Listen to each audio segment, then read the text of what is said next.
আজকের এই ভিডিওটা হবে একটু মিক্স ভিডিও, যেমন খলিলের ভিডিও থাকবে, 300 ফিটের হাঁসের ভিডিও থাকবে, এছাড়া পুরান ঢাকার মানে সূত্রাপুরের রহিম বিরিয়ানির ভিডিও থাকবে। এবং এই জায়গাগুলোতে আমি গিয়েছিলাম প্রায় বছরখানেক আগে, যখন আমার দাড়ি ছিল না আর কি, সেই সময়কার ভিডিও। তো এই জায়গাগুলোতে গিয়ে আমার কি মতামত ছিল বা আমি কি কেমন লাগছে এই জিনিসটাই একসাথে আপনাদের সামনে প্রেজেন্ট করতেছি। তো প্রথমে আমরা গেছিলাম হচ্ছে খলিল হোটেল, মানে মতিঝিলের ভাইরাল খলিল হোটেল, অথবা সমগ্র বাংলাদেশের ভাইরাল খলিল ভাই, মানে গরুর মাংসের খলিল ভাই। তখন মাত্র খলিল সাহেব তার খলিল হোটেলটা ওপেন করছিল, মানে কিছুদিন হলো উদ্বোধন হয়েছে, হয়তো 2-4 দিন। এর জন্য একেবারে লাইটিং টাইটিং করে একদম ভরপুর অবস্থা করে রাখছিল, মানে হাইপটাও তো ছিল সেই পর্যায়ের। এখনো ওই পরিমাণ হাইপ আছে কিনা সেটা আমি বলতে পারবো না, কারণ রিসেন্ট আমি শুধু পার্সেল এনে খাইছি, আমি কখনো ওইখানে গিয়ে খাই নাই। রিসেন্ট পার্সেল এনে খাইছি, মানে হয়তো আমার ফেসবুকে লাস্ট 2-1টা পোস্ট আপনারা দেখছেন যে একটা কিমা বিরিয়ানি আনছিলাম। তো যাই হোক, সেই সময় ওই হাইপের ভিতরে গিয়ে ভাই ভিতরে ঢুকে আমার একদম চোখ ছাড়াবার অবস্থা, কারণ ভিতরে লোকের লোকারণ্য। ওই সময়টাতে যারা গেছেন তারা জানেন। তবে সেই সময় খলিল হোটেলের একটা সমস্যা ছিল যে প্রতি 5 মিনিট 10 মিনিট অন্তর অন্তর তাদের ইলেকট্রিসিটি চলে যাচ্ছিল। এটা খুবই একটা প্যারাদায়ক জিনিস ছিল। অবশ্যই এটা তাদের ওই যে লোড নিতে পারতেছিল না, কারণ প্রচুর পরিমাণে মানুষ, এসি টেসি চলতেছে, নতুন দোকান, এটা একটু ঝামেলা ছিল। আর তখন আরেকটা ঝামেলা ছিল, সেটা হচ্ছে তাদের খাবার শেষ হয়ে গেছিল। এখন খাবো কি এটা বল। এখন খাবার ভিতরে কুড়ি আপনার 2টা হবে, আমার একটা লাগবে 2টা হবে, এবং আপনার গরুর কিমা আছে, পর্যাপ্ত পরিমাণ কলিজা আছে, ভুনা চাপ এগুলো সব শেষ। তাহলে কলিজা দেন, কিমাই খাবো, কলিজাই খাবো, একটা কিমা একটা কলিজা আর করলিও একটা দিয়ে দেন। আমি দাম জানি না, ও যে ফোর্সে আসছে আমি সেই ফোর্সে অর্ডার করে দিছি, কারণ দাম কোনটার কি আমি তো তাও জানি না। আচ্ছা করলি 680 টাকা জিনিস অর্ডার করে দিছি বাবা। আপনি দাম না জেনে কেউ অর্ডার করবেন না। কেরলি আসতে হচ্ছে 680 টাকা, এখন ওকে আসতেই দেবে না হাত দেবে। তো এই হচ্ছে আমাদের সেই সময়কার খাবার। তারপরেও আমি সম্পূর্ণ দাম টাম একেবারে সবকিছু খুলে বললাম না আপনাদের কাছে, কারণ দামের হয়তো এখন অনেক পরিবর্তন হয়েছে, হয়তো বাড়ছে হয়তো কমছে। আমি স্বাদের উপর একটু বেশি জোর দিলাম। যেমন ধরেন এই যে খিচুড়িটা আমি নিয়েছিলাম, এই খিচুড়িটা দেখতে যেরকম ছিল, এর বেশ মশলা বা একটু মাখো মাখো ছিল, দেখতে বেশ উপাদেয় লাগতেছিল। মনে হচ্ছিল যে না, এই খিচুড়িটা খায় বেশ ভালো লাগবে। তার সাথে আমি আবার কিছু পরোটা টরোটাও নিয়েছিলাম অন্য কিছু খাবারের জন্য, খিচুড়ি দিয়ে না, ওই যে গরুর মাংস টাংস দিয়ে। তো যাই হোক, খিচুড়ি যখন আমি মুখে দেই তখন আমার কাছে মনে হলো কেন জানি এটার ভিতরে সবকিছু আছে, শুধু একটা জিনিস নাই, সেটা হচ্ছে স্বাদ। মুখে কোনো কিছুই বাড়ি দিচ্ছিল না। খিচুড়ি তো আমাদের সবারই বেশ পছন্দ, যদিও প্লেন খিচুড়ি ছিল, তারপরেও একটা বেসিক ডাল, ওই পেঁয়াজ মশলার তো একটা স্বাদ থাকবে, তাই না? কিছুই আমি পাচ্ছিলাম না। পরে তাদের ওই যে কিমা নিছিলাম, গরুর কিমা অর্ডার করছিলাম, যে দেখি ওইটা দিয়ে কেমন লাগে খিচুড়িটা। ওইটা দিয়ে যখন আমি খাইছি তখন আমার কাছে ভালো লাগছে, কারণ তাদের কিমার যে বাটিটা আমরা পাইছিলাম সেটা আমরা বেশ ভালো পাইছিলাম। যদিও পরবর্তীতে আমার ওই ভিডিওর নিচে অনেকে কমেন্ট করছেন যে ভাই আপনি তো কিমা ভালো বললেন, কিন্তু আমরা তো শুধু চর্বি টর্বি পাই। কিন্তু আমি জেনুইনলি সেই সময় কিন্তু ওইরকম কোনো চর্বি পাইনি, আমি জেনুইন কিমাই পাইছি। তবে হ্যাঁ, একটা জিনিস ঠিক, যে কিমার পরিমাণ আমি খুব কম পাইছিলাম দাম অনুসারে। যেটা এই 50 টাকার যে শাহী পরোটাটা নিয়েছিলাম, এই একটাও হয়তো এই শাহী পরোটা শেষ হবে না, কিমা শেষ হয়ে যাবে, পরোটা রয়ে যাবে, এরকম পরিমাণ পাইছিলাম। সো পরিমাণ নিয়ে আমার বেশ একটা কমপ্লেন ছিল। আর আমি বিভিন্ন ধরনের আইটেম নিচ্ছিলাম, আর আশেপাশে যারা বসেছিল, মানে অনেকেই যেহেতু একেবারে কাছাকাছি বসে আছে, অনেক আলাপ আলোচনা হচ্ছিল যে ভাই আসলে কেমন খাইলেন, স্বাদ কেমন লাগলো, আমি জিজ্ঞাসা করতেছিলাম। কিন্তু তারা সবাই মোটামুটি বেসিক অ্যান্সার দিছে যে ভাই এত হাইপের আমার কাছে তেমন কিছু মনে হয় নাই। আর এরপরে আসেন আমাদের কলিজা, মানে আমাদের কলিজা না, গরুর কলিজা আর কি। এখন ভাই কলিজার কথা বলি। এখন আপনারা বললে তো বলবেন ভাই আপনি একটু বেশি বেশি বলেন, সবকিছু নিয়ে নেগেটিভ ইত্যাদি ইত্যাদি। ভাই কলিজা এর থেকে অনেক বেটার কলিজা আমি পাড়া মহল্লার যেসব দোকান, একেবারে সাধারণ দোকান যেগুলোতে কোনো হাইপ নাই, যেগুলো নিয়ে খুব চিল্লাচিল্লি নাই, আমি সেগুলোতেও অনেক বেশি পাইছি। তেলের একটা কিক, মশলার একটা কিক, লবণের একটা কিক, একদম সঠিক পরিমাণে অনেক ভালো বেটার কলিজা আমি খাইছি। এবার আসেন করলিতে। করলির মাংসের পরিমাণ নিয়ে আমার খুব যে কমপ্লেন ছিল তা না, কারণ মাংস বেশ ভালো পরিমাণে দিছিল। তারপরেও এই পরিমাণটা 680 টাকায় কতটুকু জাস্টিফাইড, এটা আপনারা অবশ্যই কমেন্টে আমাকে জানাইতে পারেন। এবং কারেন্ট নাই, মানে আবার অন্ধকার হয়ে গেছে। তো যাই হোক, এখন বিষয়টা হচ্ছে কি ভাই, যে তাদের যে ঝোলটা আমি খাইছি, মানে করলের গোস্তর যে ঝোলটা, সেই ঝোলটা আমার কাছে বেশ ভালো লাগছে। ঝোল দিয়ে আমার কাছে মনে হয়েছে ভাত, রুটি, খিচুড়ি যাই খান সেটাই আপনার কাছে ভালো লাগবে। কিন্তু বিপত্তিবাদ ছিল হচ্ছে তাদের মাংসটা নিয়ে। সামহাও আমার কাছে মনে হইলো যে মাংসের ভিতরে মনে হয় তাদের ওই ঝোলের যেই বিষয়টা, যে কিকগুলো, সেই জিনিসটা ঢুকে নাই বা ঠিকভাবে জ্বালানো হয় নাই। এই কারণে মাংসটা একেবারে পরিপক্কভাবে কষতে পারে নাই, যে কারণে মাংসের স্বাদটা আমার কাছে হালকা একটু মানে কম স্বাদ লাগছে, মানে ঝোলের সাথে যদি আমি কম্পেয়ার করি। আমি জানি না যে এখানে অ্যাকচুয়ালি কি সমস্যা হয়েছিল, কিন্তু মাংস কিন্তু বেশ নরম টরমই ছিল। অবশ্য করলের গোস্ত তো একটু নরমই থাকে।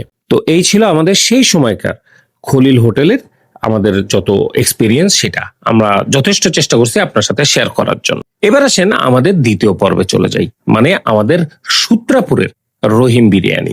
যেই বিরিয়ানির দোকান 80 বছর ধরে চলতেছে এবং মানুষজন সকালের নাস্তার জন্য এই বিরিয়ানি খাইতে যায়।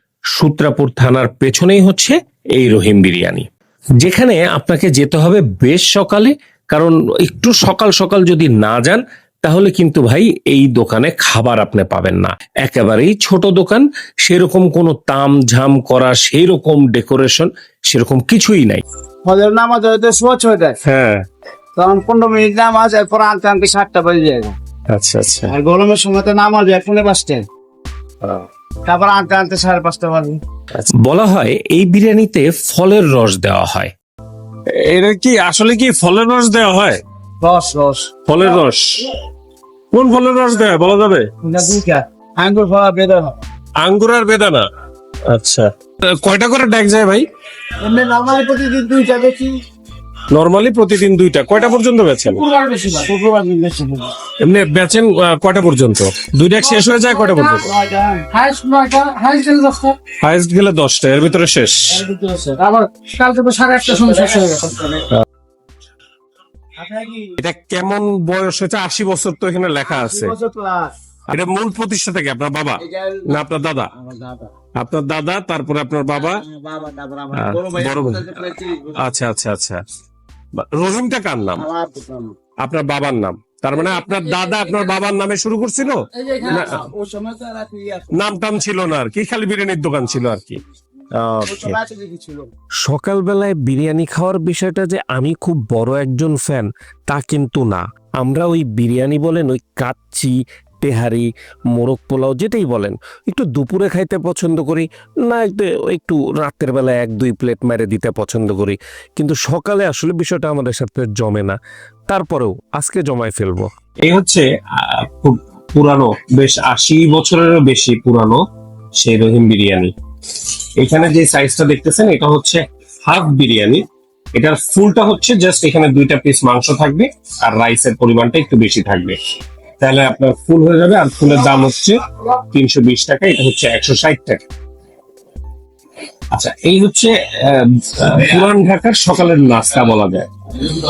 এখন এই বিরিয়ানিটা দেখতে আপনার কিন্তু নর্মাল আমরা যে সব ধরনের বিরিয়ানি খাই ওই টাইপের বিরিয়ানি মনে হবে না। এটা একদমই লাইক সাদা টাইপের বিরিয়ানি, এবং এখানে সেই ঠাসা মশলা নাই যে এবং পিঞ্চ অফ টেস্টিং সল্ট, ওই টাইপের কিছু নাই এখানে। আলাদা একটা বৈশিষ্ট্য হচ্ছে, অবভিয়াসলি এটা অনেকেই জানেন যে রহিম বিরিয়ানিতে ফলের জুস দেওয়া হয়। এটা হচ্ছে আনার আর হচ্ছে আঙ্গুর, এই 2টার রস দেওয়া হয়। এই ভাই খাচ্ছে, এটা হচ্ছে ভাইয়ের সকালের নাস্তা। এটা কিছু করার নাই, এবং এই কারণেই সকালের নাস্তা বিরিয়ানি। আমরা শুনি যে বিরিয়ানি, হালকা বিরিয়ানি। বিসমিল্লাহ। এই বিরিয়ানিটা খাই কিন্তু যে ফলের রস শোনেন, তার মানে কিন্তু এটা না যে আপনার কাছে মিষ্টি লাগবে বা মিষ্টি সেই ফলের ফ্লেভারটা পাবেন, তা না। এটা হচ্ছে জাস্ট ওই ফলের রসটা দেওয়া হয় আলাদা একটা ফ্লেভার অ্যাড করার জন্য, একটা স্মুথ ফ্লেভার অ্যাড করার জন্য। এবং আমার কাছে যদি বলেন যে বছরখানেক আগে যখন থেকে আমি এই ধরনের বিরিয়ানি খুব একটা খাই না, আপনি যদি আমার সেই সময়কার আমার কাছে জিজ্ঞাসা করেন এই বিরিয়ানি কেমন লাগে, আমি বলবো যে আমার কাছে খুব একটা জমে না, কারণ এই টাইপের বিরিয়ানি খাওয়া আমাদের অভ্যাসে নাই। কিন্তু শেষ বছর দেড়েক ধরে এত বেশি এই টাইপের বিরিয়ানি আমার খাওয়া হয়েছে যে আমাকে যদি এখন জিজ্ঞাসা করেন কেমন লাগে, আমি বলবো বিষয়টা খারাপ না, মাঝে মাঝে অবশ্যই খাওয়া যায়। কথা বলা যাবে? মানে আপনি যে ধরেন এই যে সকালবেলায় কি প্রায় বিরিয়ানি খান?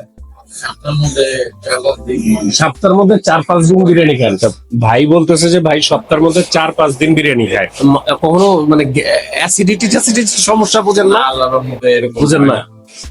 এই কি সবসময় কি রহিমই খান নাকি ওইদিকেও যান? সকালে রুমি খাওয়া হয়, সকালে রহিম খাওয়া হয়, আবার কি বিকাল বা দুপুরেও কোনো প্রোগ্রাম থাকে? নাজিরা বাজার। ও রাত্রে আবার নাজিরা বাজার। জি, আচ্ছা, যখন মন চায়। আচ্ছা, ওটা এত কন্টিনিউসলি হয় না, মাঝে মাঝে হয়। আর একটা কন্ট্রোভার্সিয়াল একটা বেশ ঝামেলার প্রশ্ন আছে আমাদের ভিতরে, হাজি ভালো না হানিফ ভালো ভাই? দুইটার স্বাদ দুই রকম। এখন হাজির মান এখন খারাপ হয়ে গেছে, আগে ভালো ছিল। আচ্ছা আচ্ছা, আর হানিফ হানিফ তেমন যে ভালো তা না, মানে গোলাপ জলের অনেক বেশি গ্রান আছে, হ্যাঁ, আমার কাছে ভালো লাগে না। আপনার কাছে ভালো লাগে না? আপনি তো পুরান ঢাকার মানুষ, তো বিরিয়ানি তো মোটামুটি আপাতত ব্লাড টেস্ট করলে কি বিরিয়ানি পাওয়া যাবে? একটু একটা ইনশাআল্লাহ পারবো। পাওয়া যাবে, হ্যাঁ? আলহামদুলিল্লাহ। আর এবার আসেন আমাদের শেষ ধাপে। এতক্ষণ তো সাদা সাদা খাবার দেখে আসলেন, এখন দেখেন লাল লাল খাবার। মানে ঢাকা শহরে আমার কাছে লাগে সব থেকে বেশি অযৌক্তিক যদি কোনো ভাইরাল জায়গা থেকে থাকে, সেটা হচ্ছে 300 ফিটের হাঁসের মাংস। এবং বিশেষ করে শাকিলা বা তাদের পাশের যে খুলনা চুই ঝাল পিঠাঘর, বিভিন্ন চটকদারির নাম টাম দিয়ে তারা বানাইতে থাকে এবং মানুষজন হুডালে চলে আসে যে খাইতে খাইতে পাগল হয়ে যাবে। ইভেন তারা এইভাবে লম্বা লম্বা বাসও খাইতে রাজি আছে, কিন্তু 300 ফিটে যায় খাইতে হবে। মানুষের কথা কি বলবো, আমি নিজেই তো 4-5 বার চলে গেছি।